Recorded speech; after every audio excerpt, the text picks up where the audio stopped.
and today we are going to start the first poem, which is from our first chapter, and the name of the poem is A House, a Home.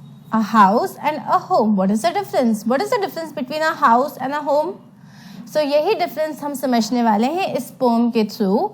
And what are we doing? We are doing the 6th class Honeysuckle book, and this is our first poem.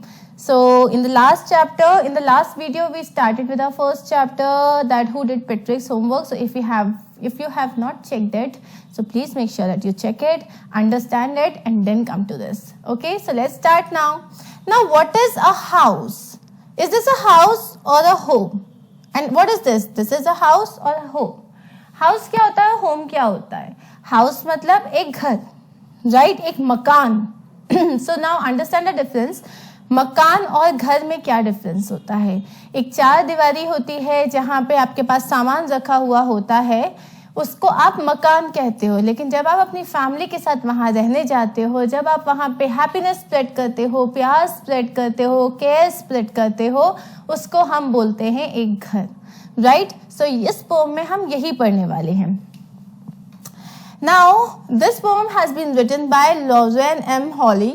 And now let's begin and understand something about the poet. Poet के बारे में भी तो जानना बड़ा important है. क्या लिखा है यहाँ पे? Lauren Martha Hawley is an American poet born on 8th December 1921 in St. Peter, USA. So ये USA में born हुई थी और ये जो है ये एक American poet हैं.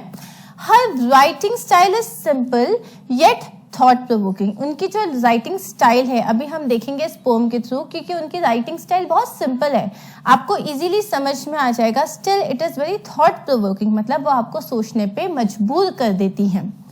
In this poem she aims to make a clear distinction between a house and a home. और इस पोम के थ्रू वो क्या बताना चाह रही है? हमको एक क्लियरली डिस्क्राइब करना चाहती है कि एक मकान में और एक घर में क्या डिफरेंस होता है. So let's start with a poem. Now here again introduction. In this poem the poet has explained the difference between a house and a home, and she elaborates on the role that family members play in a home. Now let's begin with our poem. What is a house? It's brick and stone and wood that's hard, some window glass and perhaps a yard. Okay, what is a house? एक मकान क्या होता है? It is brick and stone, ईंट और पत्थर ही तो होता है. And wood that's hard, और जो एकदम जो हार्ड वाला जो वुड होता है वो यूज होता है, चाहे वो दरवाजे बनाने हो, खिड़कियां बनानी हो, या जो है आपको अंदर कंस्ट्रक्शन में वुड तो लगता है. Some window glass and perhaps a yard, window glasses भी लगती हैं उसमें, और परहैप्स अ यार्ड. यार्ड का मतलब क्या है? A unit of measurement. मतलब यार्ड का मतलब होता है कि आप एक कितने अमाउंट में आपका घर जो है, कितनी जगह पे आपका घर बना हुआ है, कितने स्क्वायर फीट में आपका घर है, कितने यार्ड्स में आपका घर है. प्लस यार्ड का मतलब एक और चीज होता है, आपके घर के आसपास जो एक छोटा एरिया होता है, बैकयार्ड टाइप का जो एक प्लेस होता है. जैसे कि अगर मान लो ये आपका घर है तो इसके आसपास आपका जो होता है यार्ड होता है, तो हो सकता है आपके पास एक यार्ड भी हो. Next is its eaves and chimneys and tile floors and stucco and roof and lots of doors. Its eaves and chimneys. Eaves क्या होता है? A part of roof that meets the walls of a building.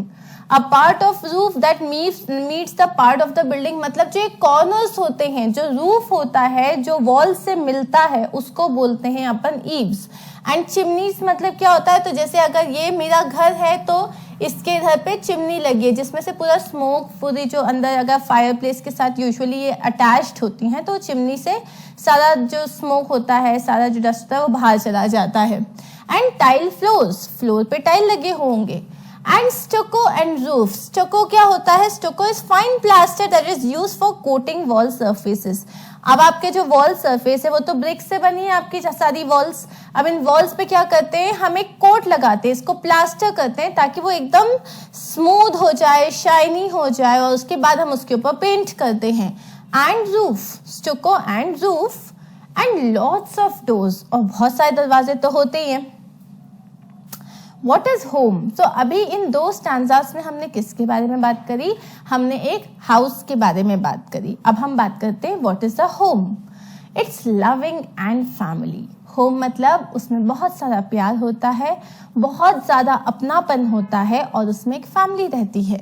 And doing for others, जिसमें हम दूसरों का ख्याल रखते हैं, जिसमें हम दूसरों के लिए बहुत कुछ करते हैं. It's brothers and sisters and fathers and mothers. और एक फैमिली में कौन होते हैं? सिस्टर्स होते हैं, ब्रदर्स होते हैं, ममा होती हैं, पापा होते हैं.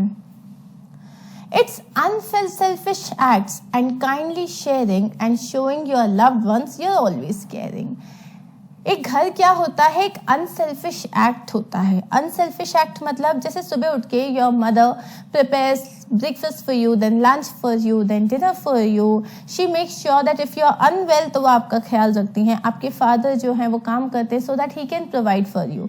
आपकी सिस्टर कभी कभी आपको डांटती हैं ताकि आप टाइम पे होमवर्क कर लो. These are all unselfish acts, क्योंकि इसको करने से उन्हें कुछ नहीं मिलेगा, इसको वो दूसरों के लिए कर रहे हैं, that to unconditionally, where they are not expecting you to give anything in return, right? So these are all unselfish acts. And kindly sharing, आप हर कुछ शेयर करते हो. अगर मान लो आइसक्रीम का एक छोटा सा स्कूप बचा हुआ है तो उसके बाद उसमें से 1 स्पून मम्मा, 1 स्पून पापा, 1 स्पून दीदी, 1 स्पून भैया. So you share everything and that gives you a lot of joy as well. And showing your loved ones you're always caring. और हम क्या शो करते हैं कि जो भी है, whatever problem you are in, whatever it is, if it is happiness or if it is sadness, we are always there for you. क्योंकि हम पूरे टाइम में शो करते हैं कि हम आपकी बहुत केयर करते हैं. और इसे हम क्या कहते हैं? इसे हम एक घर कहते हैं. Right guys, so this was a very simple and very easy to understand poem, लेकिन with a lot of emotions. Yes, it is thought provoking क्योंकि ये हमें डिफरेंस बताता है कि एक मकान में और एक घर में क्या डिफरेंस होता है. What is the difference between a house and a home? House is only 4 दीवारी, जिसमें आपके पास में भी बहुत सारे आपके पास प्लेजर होगा. हो सकता है आपके पास वहाँ पे बहुत बड़ा घर है और उस घर में जो है एकदम अमेजिंग इक्विपमेंट्स लगे हुए हैं, सारे नेसेसरी आइटम्स सब कुछ हैं, लेकिन क्या उसमें एक फैमिली है? तो वो तो मकान ही कहलाएगा ना. It won't be called as a home. Let's look at the poem once again and see if it has a rhyming scheme. Okay, now when I talk about rhyming scheme क्या होती है? Rhyming scheme मतलब हम कोई भी जो हमारी pome होती है उसके लास्ट के वर्ड्स देखते हैं, ठीक है. अब उसमें एक राइमिंग स्कीम को पुट अप करते हैं. राइमिंग स्कीम को हम कैसे पुट अप करते हैं? जैसे हाउस, सब फर्स्ट वर्ड, जितना भी कोई भी पोम की जो फर्स्ट लाइन का जो लास्ट वर्ड होता है उसको तुम मान लो ए, ठीक है. अब हाउस के बाद है सेकेंड लाइन का लास्ट वर्ड क्या है? स्टोन. अब हाउस और स्टोन क्या ये आपस में राइम कर रहे हैं? क्या इनका साउंड सेम है? नहीं है, तो ये क्या हो जाएगा? बी. अब हार्ड, क्या ये इन दोनों में से राइम कर रहा है? ए से मैच है या बी से मैच है? नहीं, तो ये हो जाएगा सी. अब ग्लास, क्या ये किसी से मैच कर रहा है? नहीं, तो इसको हम लिख देंगे डी. एंड यार्ड, अब ये यार्ड मैच कर रहा है हार्ड से, सो इसको हम लिख देंगे सी. तो क्या हुआ rhyming scheme? A B C D C. Okay, so that is the rhyming scheme. इसको हम एक काम करते हैं, दूसरे स्टैंजा से भी चेक करते हैं, ठीक है. So it eaves and chimneys and tile floors and stucco and roof and doors. So again if you will see here, ये हो गया तुम्हारा ए, ये हो गया तुम्हारा B. Roof is again different but doors and floors they sound same, इसीलिए ये भी हो जाएगा बी. अंडरस्टूड? सो इस तरीके से हम राइमिंग स्कीम को डिस्कस करते हैं. नाउ अगेन अब हम इसमें आगे चलते हैं और इसमें हम इसके क्वेश्चन आंसर्स फटाफट डिस्कस कर लेते हैं. Now working with the pome, और इसके क्वेश्चन आंसर्स बहुत सिंपल है तो हम फटाक से कर लेंगे. Do you agree with what the poet says? Talk to your partner and complete these sentences. अब पोएट ने जो भी इस पूरी पोम में कहा है, do you agree with it? Yes, there is a difference between a house and there is a difference between a home. एक घर और एक मकान में डिफरेंस होता है. Do you agree? यस और no? So now this is something that you have to do with your partner and here I am your partner, so let's do this together. A house is made of stone and bricks.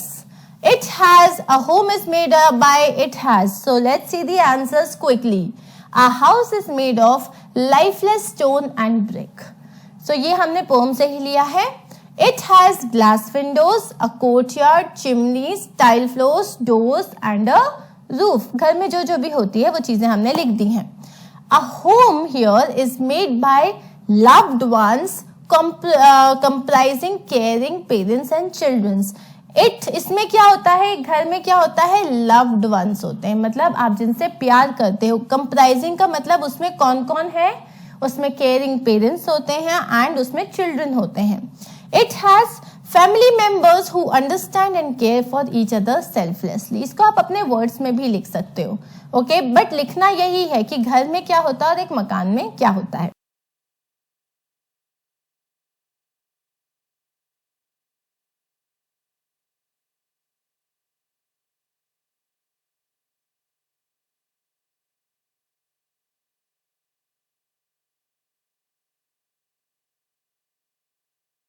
Now let's look at the second question. Now complete these sentences about your house and home. अब आपको ये अपने घर के बारे में लिखना है कि आपका हाउस कैसा है और आपके घर के बारे में सबसे अच्छी बात क्या है. मैंने क्या लिखा है देख लेते हैं. माई हाउस, मेरा हाउस कैसा है. इट्स अ स्ट्रक्चर, ये एक स्ट्रक्चर है, स्ट्रक्चर ही तो है. Made up of brick, stone and tiles.